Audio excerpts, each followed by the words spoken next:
Welcome back to competitive hunters. And నేను ఈరోజు మీకు 10, 11 అండ్ 12 కరెంట్ అఫైర్స్ తీసుకొచ్చేసాను. సో లాస్ట్ 2 days సండే వచ్చింది. నిన్న నేను ఛానల్కి సంబంధించిన బోర్డ్ మైక్ పర్చేస్ చేసుకోవడానికి నిన్న అంతా సరిపోయింది, ట్రైపాడ్ స్టాండ్ ఎక్సెట్రా. సో నిన్న నేను ఏ సెషన్ చేయలేకపోయాను. సో టుడే మీకు English and current affairs and ఇంకొక వీడియో స్టాటిక్ జీకే సిలబస్ ఏంటి ఇవన్నీ నేను చేసి పెట్టాను ఛానల్లోని.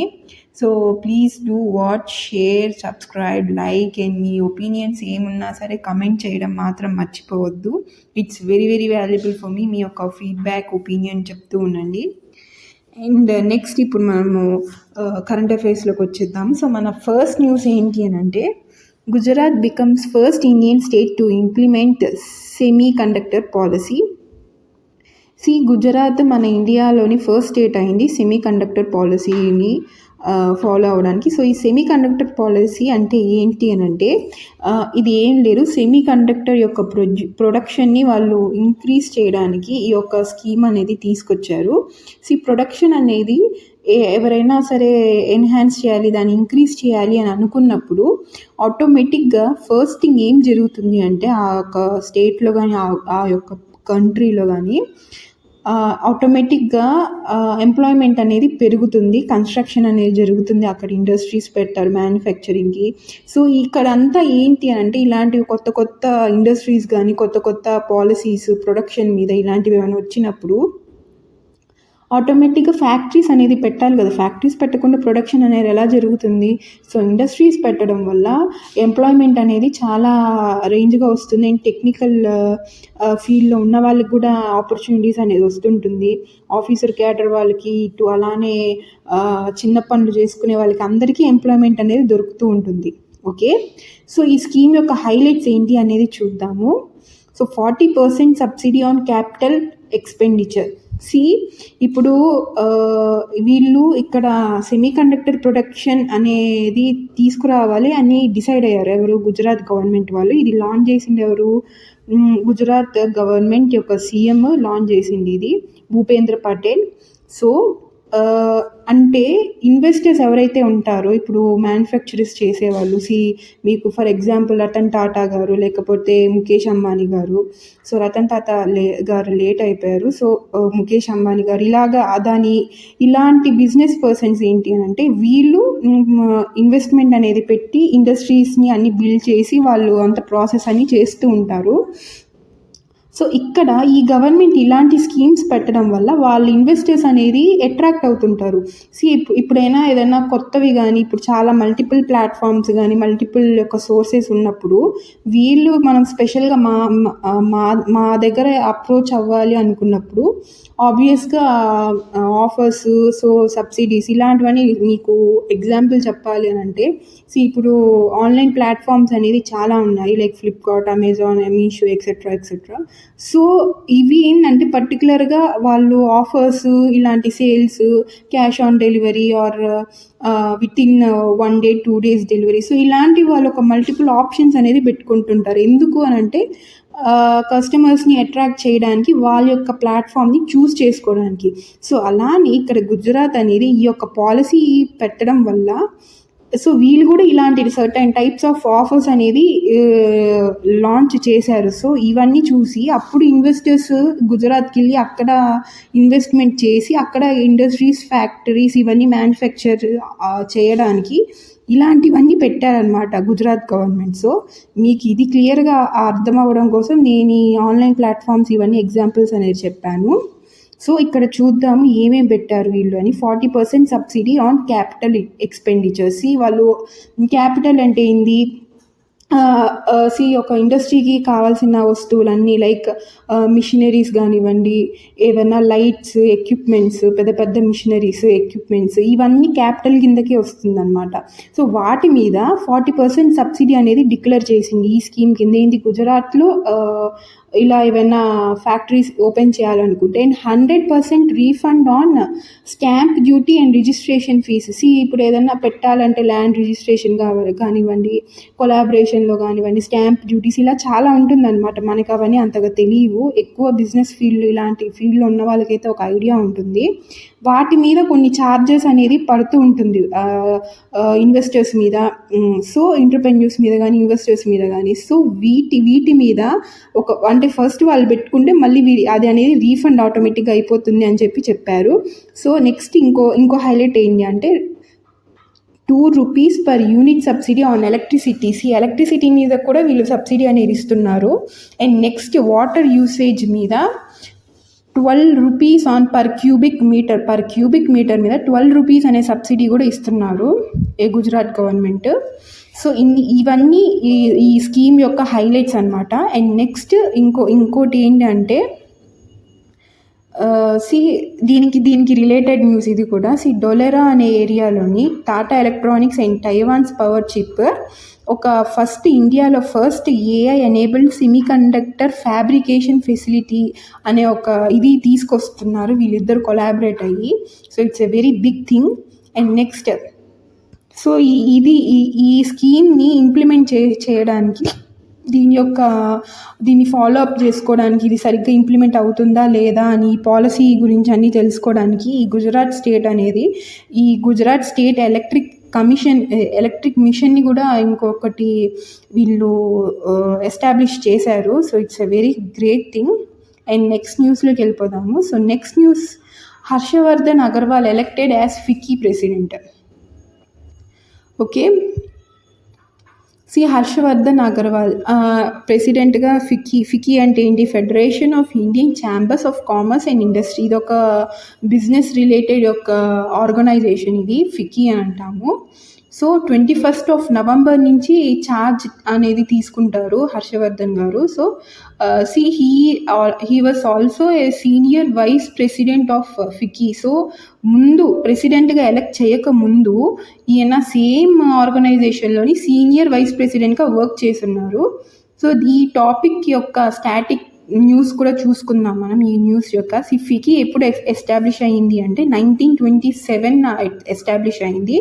అండ్ దీని యొక్క హెడ్ క్వార్టర్స్ ఎక్కడ? న్యూఢిల్లీ, ఇండియాలోని దీని యొక్క హెడ్ క్వార్టర్స్ ఉంది.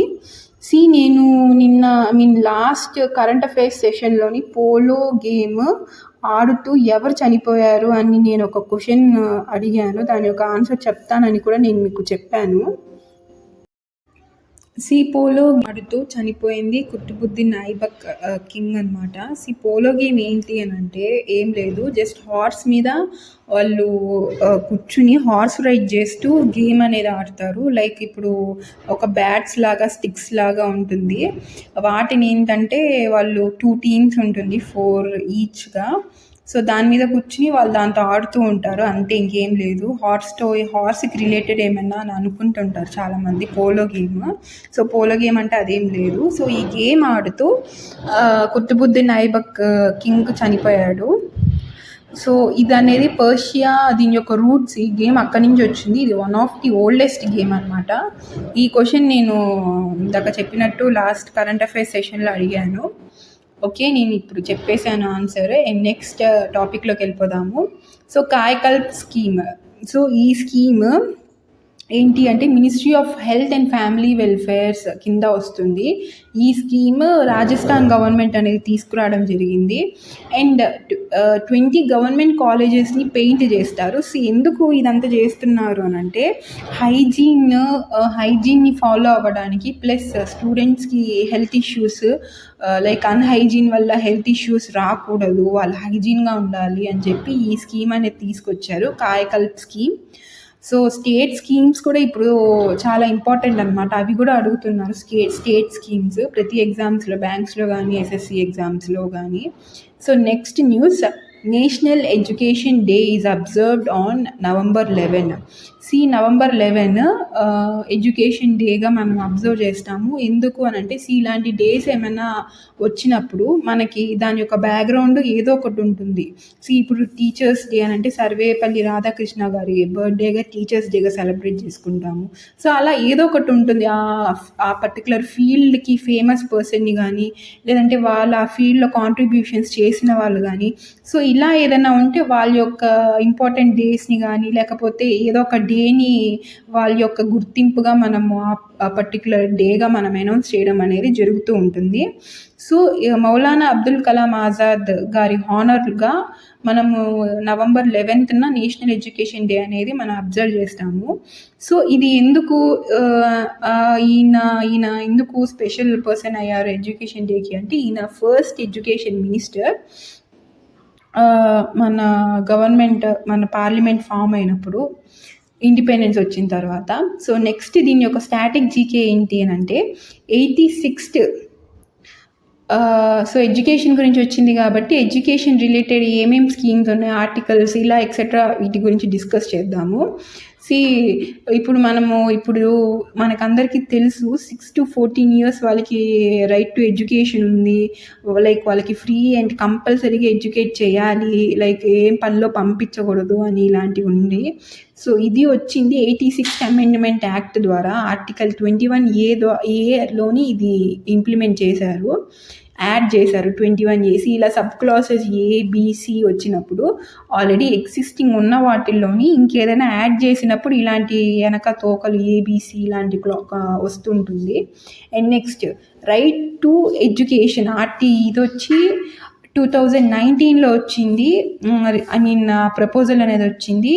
ఎఫెక్ట్లోకి వచ్చింది 2010లో ఇది ఎఫెక్టివ్కి వచ్చింది. అండ్ ఇంకొక స్కీమ్ ఏంటి అంటే నేషనల్ ఎడ్యుకేషన్ పాలసీ 2020. ఇది మన మోడీ గారు తీసుకొచ్చారు ఈ యొక్క policy. And next BIMSTEC energy centre has been established in Bengaluru in India. BIMSTEC అంటే ఏంటి? Bay of Bengal initiative for multi sectoral technical and economic corporation. So ఇది ఏంటంటే బే ఆఫ్ బెంగాల్కి రిలేటెడ్ ఉన్న కంట్రీస్ అన్నీ, ఓషన్కి రిలేటెడ్ ఉన్న కంట్రీస్ అన్నీ ఇందులో మెంబర్స్గా ఉంటుంది, బార్డర్ కంట్రీస్. సో ఈ యొక్క ఎనర్జీ సెంటర్ అనేది ఇప్పుడు మన ఇండియాలో తీసుకొస్తున్నారు. ఓకే, బీమ్స్టెక్ గురించి స్టాటిక్ జీకే చూద్దాము. నేను ప్రతి న్యూస్ ఇలా ఏదైనా న్యూస్ వచ్చినప్పుడు దీని వెనక ఉన్న స్టాటిక్ జీకే కూడా నేను కవర్ చేస్తుంటాను.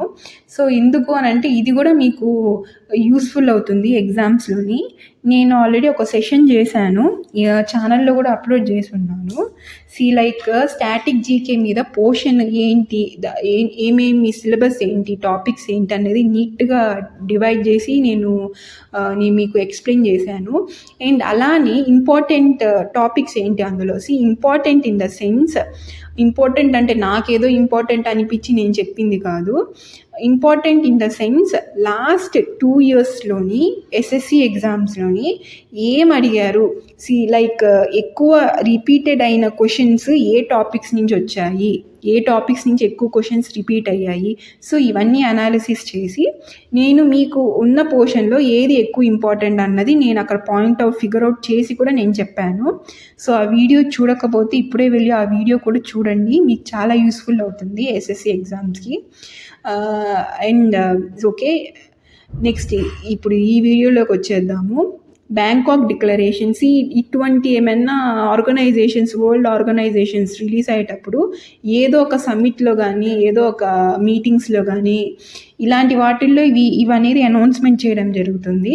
సో మీరు ఏమన్నా ఆర్గనైజేషన్స్ గురించి హెడ్ క్వార్టర్స్ చదువుకునేటప్పుడు ఇలాంటివి ఏమన్నా ఉన్నా దాని బ్యాక్గ్రౌండ్లో ఇవి కూడా మీరు ఉందో లేదో చెక్ చేసుకుని అవి కూడా మీరు చదువుకోండి. బ్యాంకాక్ డిక్లరేషన్ ద్వారా ఈ బిమ్స్టెక్ అనేది అమల్లోకి వచ్చింది. దీని యొక్క హెడ్ క్వార్టర్స్ ఎక్కడుంది? ఢాకా, బంగ్లాదేశ్లో దీని యొక్క హెడ్ క్వార్టర్స్ ఉంది. సో ఈ బీమ్స్టెక్ అనేది ఎక్కడెక్కడ ఎక్కువగా వర్క్ చేస్తుంది, అసలు ఎందుకు ఇది స్థాపించారు అని అంటే trade, transport, energy, tourism, technology, agriculture, disaster management, public health. So ఈ ఫీల్డ్స్ అన్నిట్లో ఒక కొలాబరేషన్గా ఉండాలి, లైక్ కంట్రీస్ అన్నీ అని చెప్పి ఈ యొక్క ఇది తీసుకుని వచ్చారు వాళ్ళు. ఓకే, వీటన్నిటి మీద, ఈ ఏరియాస్ అన్నిటి మీద బిమ్స్టెక్ అనేది ఫోకస్ చేస్తూ ఉంటుంది. సో నెక్స్ట్ న్యూస్ ఏంటి అని అంటే, వెస్టర్న్ ఘాట్స్లోని ఒక న్యూ స్పీసీస్ని మన సైంటిస్ట్ కనుక్కున్నారు. అది ఏంటి అంటే డిస్లిప్టెరా పోలిమార్ఫా అనే ఒక న్యూ స్పీసీస్ని వీళ్ళు కనుక్కున్నారు. ఈ స్పీసీస్ యొక్క స్పెషాలిటీ ఏంటి అంటే, ఇది ఇయర్లీకి 2 times మాత్రమే ఈ ఫ్లవర్ అనేది బ్లాసమ్ అవుతూ ఉంటుంది.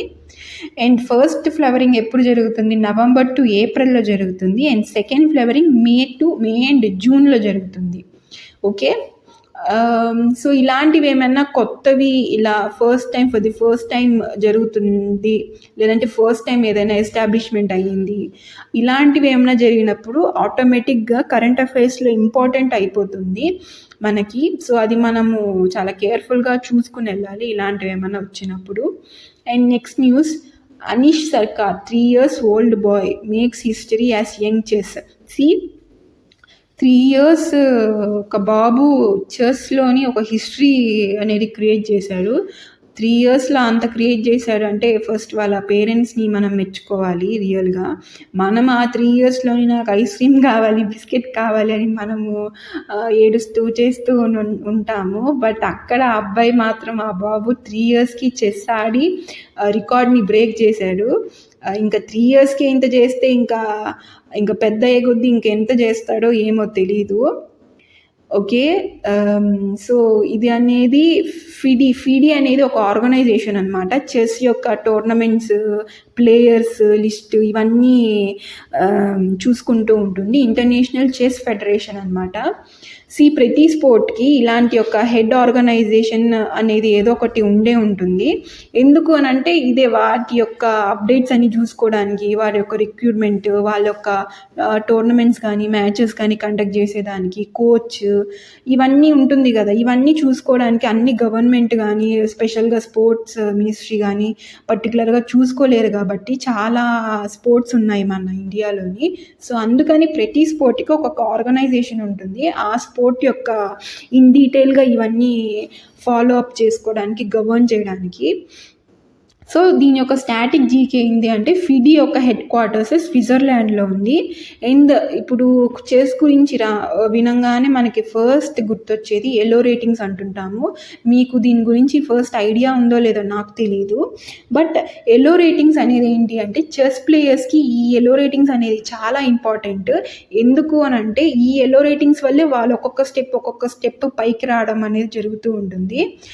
ఎలో రేటింగ్స్ ఏంటి అని అంటే, చెస్లో ఆడి గెలిచినప్పుడు వాళ్ళకి ఆ ఆడిన అపోజిట్ ఇది ఎలాగ పెరుగుతూ ఉంటుందంటే ఎలో రేటింగ్స్, మనము ఎంత మన అపోజిట్ పర్సన్ ఎంత హై ఎలో రేటింగ్ ఉన్న వ్యక్తితో మనం ఆడి మనం కనుక విన్ అయితే దానికి అకార్డింగ్ ఎలో రేటింగ్స్ అనేది మనకి కన్సిడర్ చేయడం జరుగుతుంది. అంతేగాని చెస్లో విన్ అయ్యాము అంటే ఎవరితో పడితే వాళ్ళతో ఆడి, నేను ఇంతమందితో ఆడాను, నేను గెలిచాను, సో నాకు ఈ టైటిల్ ఇవ్వండి, ఆ టైటిల్ ఇవ్వండి అని అంటే అది జరగదు. అది పాసిబుల్ కాదు. ఫిడి అనేది పర్టికులర్గా కొన్ని టోర్నమెంట్స్ రికగ్నైజ్డ్ అయి ఉంటుంది. వాళ్ళ అండర్టేకింగ్లోని ఫిడి యొక్క అండర్టేకింగ్లోని కొన్ని టోర్నమెంట్స్ అన్నీ జరుగుతూ ఉంటుంది. ఆ యొక్క టోర్నమెంట్స్లోని మీరు ఆల్రెడీ ప్రొఫెషనల్గా ఉన్న చెస్ ప్లేయర్స్తో ఆడి, వాళ్ళ యొక్క హై ఎలో రేటింగ్స్ ఉన్న వ్యక్తితో అపోజ్ చేసి మీరు ఆడి మీరు గెలిచినప్పుడు మీకు ఎలో రేటింగ్స్ అనేది ఆటోమేటిక్గా మీ గ్రాఫ్ అనేది పెరుగుతూ పోతుంది.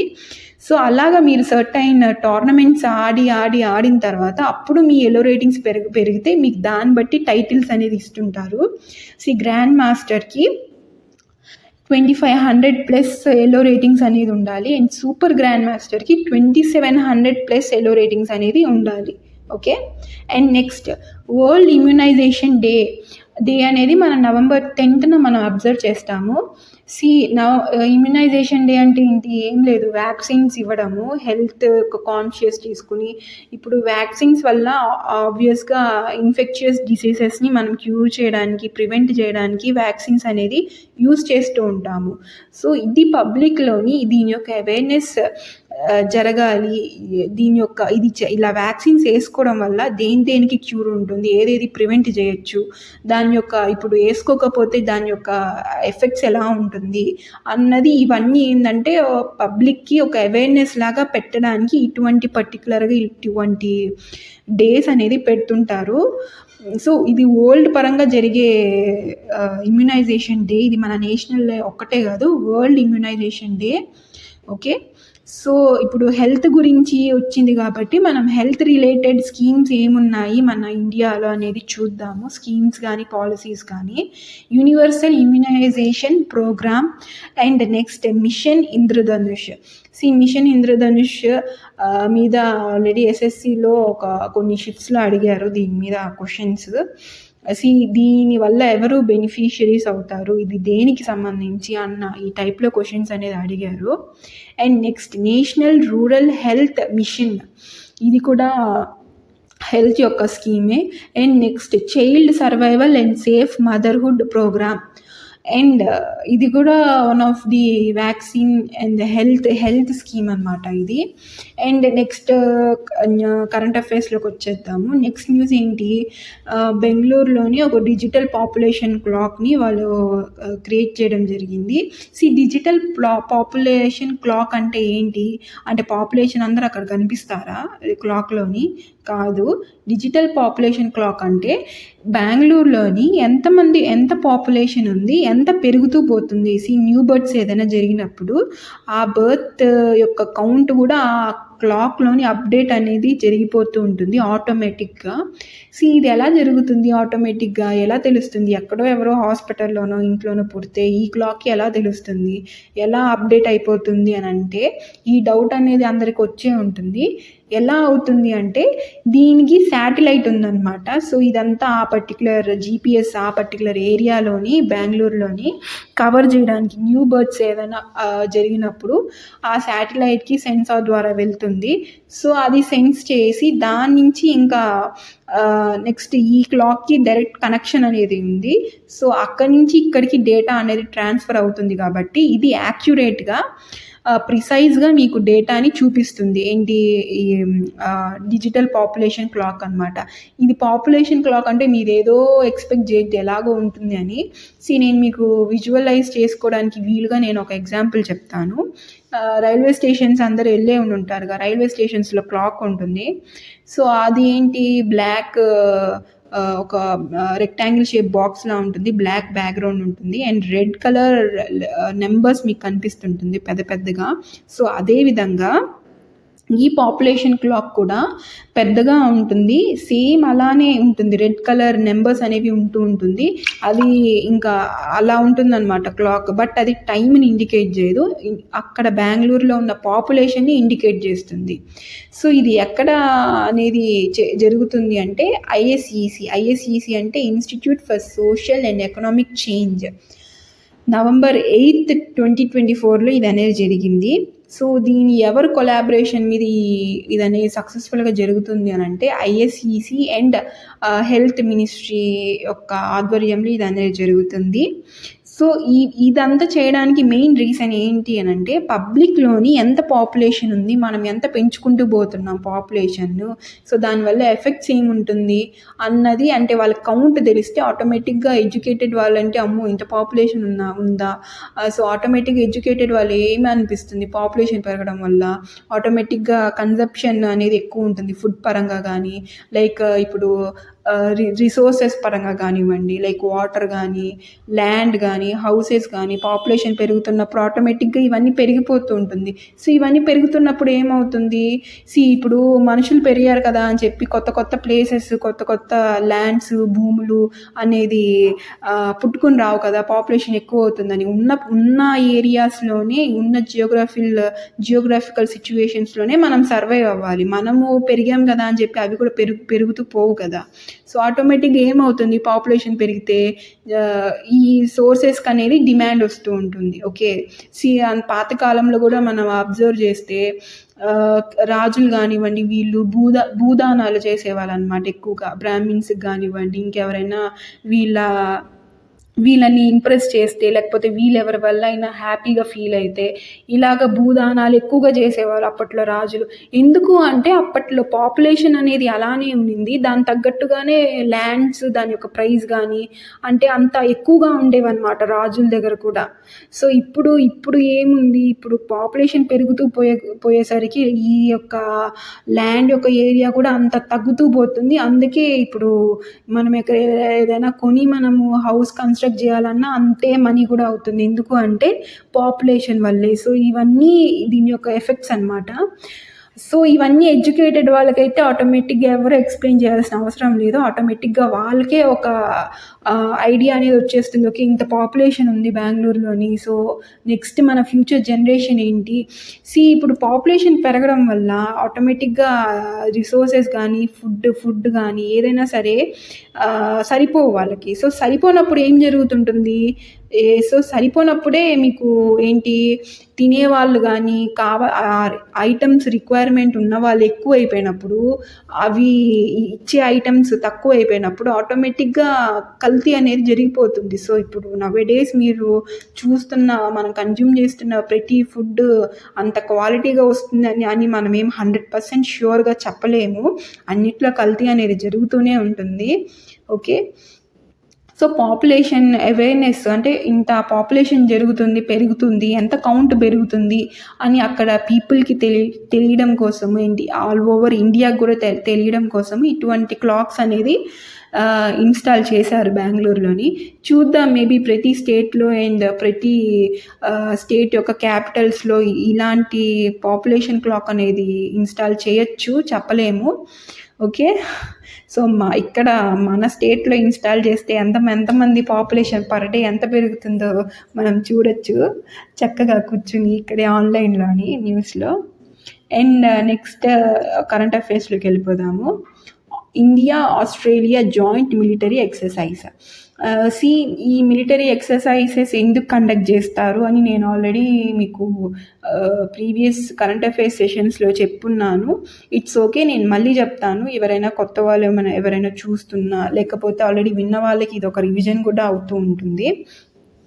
ఎక్సర్సైజెస్ ఎందుకు కండక్ట్ చేస్తారు మామూలుగా, మ్యారిటైమ్ కానీ, మిలిటరీ కానీ, నావల్ కానీ, ఏదైనా సరే, ఎయిర్ ఫోర్స్ కానీ. ఎందుకు అంటే మన యొక్క టెక్నాలజీ అవతల కంట్రీకి తెలియడానికి, అండ్ వాళ్ళ యొక్క టెక్నాలజీ ఎలా ఉంది అని మనం తెలుసుకోవడానికి. ఇది చాలా రీజన్స్ ఉన్నాయి, నేను పర్టికులర్గా మెయిన్వి చెప్తున్నాను.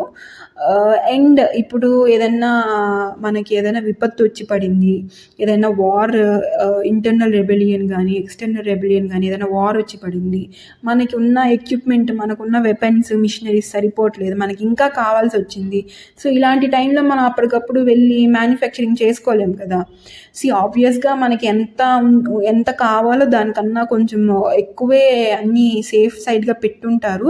బట్ ఒక్కొక్కసారి ఏంటంటే మనం చెప్పలేము కదా. సో అటువంటి సిచ్యువేషన్స్లోని మనం వేరే కంట్రీని ఎవరైనా అప్రోచ్ అయ్యి మనం ఇలా మాకు సో అండ్ సో ఉంది, మాకు మీ హెల్ప్ కావాలి అని చెప్పి అడిగినా, వాళ్ళు ఒకవేళ ఇచ్చినా మనం వాళ్ళ యొక్క వెపన్స్ని యూజ్ చేసుకునేటట్టు ఉండాలి.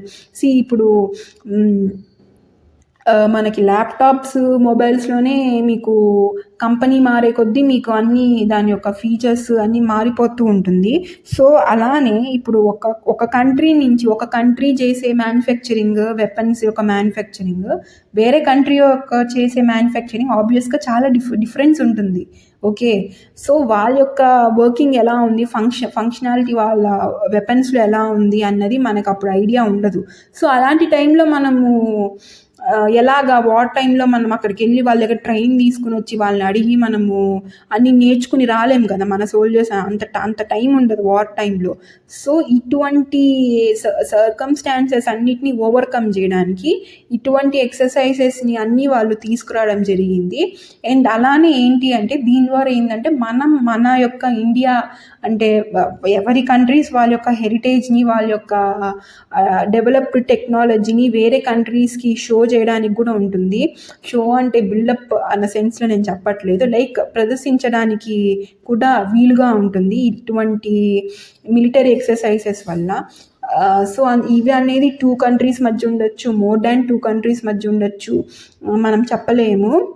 సో ఇవి కండక్ట్ చేయడానికి మెయిన్ రీజన్స్ ఇవన్నమాట. చాలామంది అనుకుంటుంటారు ఎందుకు కండక్ట్ చేయడం వేస్ట్ అది ఇది అని. సో ఏది చదివినా సరే దాని యొక్క బ్యాక్గ్రౌండ్ అనేది మీరు గుర్తుపెట్టుకోవాలి. అది బ్యాక్గ్రౌండ్ తెలుసుకుంటూ మీరు అనేది కరెంట్ అఫైర్స్ నేర్చుకుంటే, కరెంట్ అఫైర్స్ అనే కాదు ఏ టాపిక్ అయినా సరే ఎందుకు ఏంటి ఎలాగా ఇలాంటి క్వశ్చన్స్ మీరు ఏదైనా ఒక టాపిక్ చదివేటప్పుడు ఇలాంటి క్వశ్చన్స్ వస్తే మీరు ఏ గవర్నమెంట్ జాబ్ అయినా క్రాక్ చేయడం చాలా ఈజీ. ఆ యొక్క థింకింగ్ ప్రాసెస్ అనేది ఫస్ట్ మనలో ఉండాలి. మనం చదివే బుక్స్లో కానీ మనం వినే కంటెంట్లో కానీ ఇప్పుడు నేను చెప్పానుగా ఎందుకు ఏంటి ఎలాగా ఇలాంటి క్వశ్చన్స్ యొక్క ఆన్సర్స్ దొరక్కపోయినా కూడా మీరు ఇప్పుడు మనము ప్రతిదీ మన కాల్ దగ్గరికి మన హ్యాండ్ దగ్గరికే వస్తూ ఉంది. ఒక్క గూగుల్లో టైప్ చేసి లేకపోతే వాయిస్ ఇచ్చి సెర్చ్ చేసుకోవడం పెద్ద మ్యాటర్ ఏమీ కాదు. ఇటువంటి ఏదైనా చదివేటప్పుడు మీ మైండ్లోని ఇటువంటి క్వశ్చన్స్ అనేది కంపల్సరీ రైజ్ అవ్వాలి. సో మీకు ఆన్సర్స్ దొరకకపోతే మీరు జస్ట్ గూగుల్ చేసినా మీకు ఆన్సర్ అనేది ఎక్కడైనా దొరుకుతుంది. సో ఇలా నేర్చుకుంటూ మీరు చదువుకోండి. ఈ యొక్క అనాలిసిస్ అనేది ఖచ్చితంగా ఒక యాస్పిరెంట్కి ఉండాలి. ఓకే, అండ్ నెక్స్ట్ కరెంట్ అఫైర్స్లోకి వచ్చేద్దాము. India launches 200 crore decentralised green hydrogen initiative. Green hydrogen అంటే ఏంటి అని అంటే ఇప్పుడు మనము చిన్నప్పుడు ఎలక్ట్రాలసిస్ అని ఒకటి చదివి ఉంటాం సైన్స్లోని. ఒక బకెట్ లాగా ఒకటి ఉంటుంది, 2 ట్యూబ్స్ లాగా పైప్స్ లాగా 2 పెట్టుంటారు. ఒక దాని కింద ప్లస్ ఉంటుంది, ఇంకో దాని కింద మైనస్ ఉంటుంది. అది నాకు ఇప్పటికీ ఆ యొక్క ఫిగర్ గీసి ఏంటంటే ఆ యొక్క ఫిగర్ నాకు అలా బ్రెయిన్లో సేవ్ అయిపోయింది. అందుకే నేను మీకు ఇన్ని ఇయర్స్ అయిన తర్వాత కూడా మీకు చెప్పగలుగుతున్నా. మధ్యలో వాటర్ పోస్తారు. సో ఈ ఎలక్ట్రాలసిస్ ద్వారా ఇక్కడ మీకు హైడ్రోజన్ని సపరేట్ చేస్తారు, లైక్ వాటర్ వేస్తారు ఎలక్ట్రాలసిస్లోని.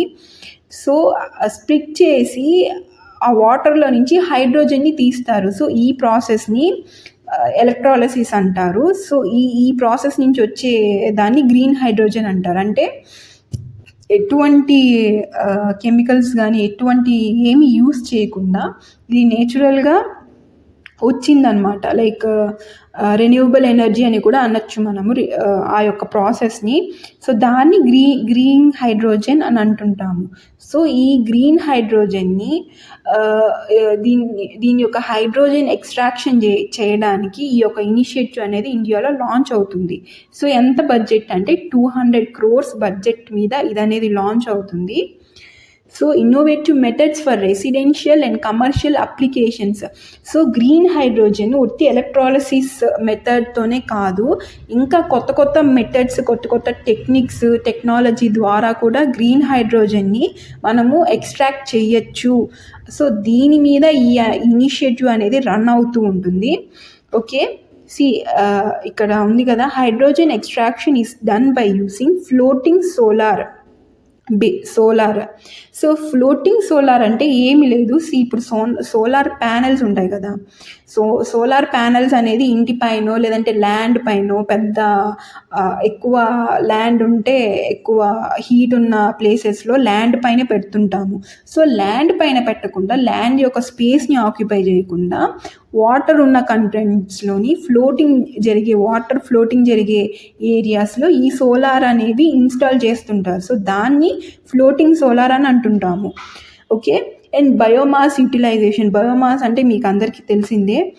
సో ఈ యొక్క టెక్నిక్స్ని యూజ్ చేసుకుంటూ గ్రీన్ హైడ్రోజన్ని ఈ యొక్క ప్రాసెసెస్ ద్వారా ఎక్స్ట్రాక్ట్ చేయాలి. కొత్త టెక్నాలజీని యూజ్ చేస్తూ గ్రీన్ హైడ్రోజన్ని ఎక్స్ట్రాక్ట్ చేయాలి అని ఈ ఇనిషియేటివ్ అనేది లాంచ్ చేయడం జరిగింది. ఓకే, అండ్ ఇంకొక మెథడ్ ఏంటి అంటే వేస్ట్ వాటర్ కన్వర్జేషన్స్. ఈ వేస్ట్ వాటర్ ఉంటుంది కదా, సో వేస్ట్ వాటర్ నుంచి కూడా వీళ్ళు గ్రీన్ హైడ్రోజన్ని ప్రొడ్యూస్ చేయొచ్చు అన్న దీని మీద ఇది కూడా ఒకటి ఇదే అనమాట. గ్రీన్ హైడ్రోజన్ని తీసుకుని రావచ్చు, ఎక్స్ట్రాక్ట్ చేయొచ్చు అని చెప్పి. ఇవన్నీ innovative ideas and innovative techniques అనమాట.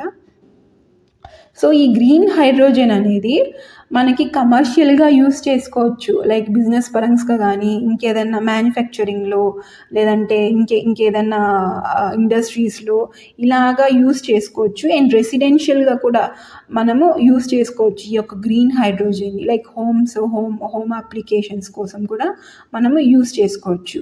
సో అందుకని ఈ 200 crores పెట్టి ఇండియా అనేది ఈ యొక్క గ్రీన్ హైడ్రోజన్ ఎక్స్ట్రాక్ట్ చేసేదానికి ఒక ఇనిషియేటివ్ని తీసుకొచ్చింది. Okay, so here current affairs అనేది అయిపోయింది. సో అన్ని కరెంట్ అఫైర్స్ అన్నీ మీకు బాగా అర్థమయ్యేటట్టు చెప్పాను. సో ఇది 3 days కరెంట్ అఫైర్స్ అనమాట. 10 కరెంట్ అఫైర్స్ మనం చూడడం జరిగింది. సో ఇది మీకు చాలా యూస్ఫుల్గా ఉంటుందని అనుకుంటున్నాను. అండ్ మీకు ఎక్కడైనా మీరు అదర్ ఛానల్స్ కానీ ఇంకెక్కడైనా ఎక్కువగా చూస్తే ఎక్కువగా ఏంటంటే ఈజీగా అయిపోయేటట్టు ఎక్కువ ఇది లైట్గా ఎక్కువ పాయింట్స్ టాపిక్స్ కవర్ అయ్యేటట్టు ఏంటంటే మల్టిపుల్ చాయిస్లా పెట్టేస్తూ ఉంటారు. సో ఆ మల్టిపుల్ చాయిస్ లాగా పెట్టేస్తూ ఉంటే క్వశ్చన్ టు ఆన్సర్ అని చేసుకుంటుంటే అంతగా మ్యాటర్ కవర్ అవ్వదు. ఇలా థియరిటికల్గా చదివితేనే మీకు మ్యాటర్ అనేది కవర్ అవుతుంది. లైక్ అన్నీ దాని యొక్క హైలైట్స్ అన్నీ తెలుసుకుంటూ ఆ పర్టికులర్ న్యూస్ గురించి దాని యొక్క బ్యాక్గ్రౌండ్ అన్నీ తెలుసుకుంటూ చదవచ్చు. సో దీని వెనక చాలా ఎఫర్ట్స్ ఉన్నాయి. ఐ హోప్ ఇది యూస్ అవుతుంది, వేస్ట్ కాకుండా ఉంటుంది అని అనుకుంటున్నాను.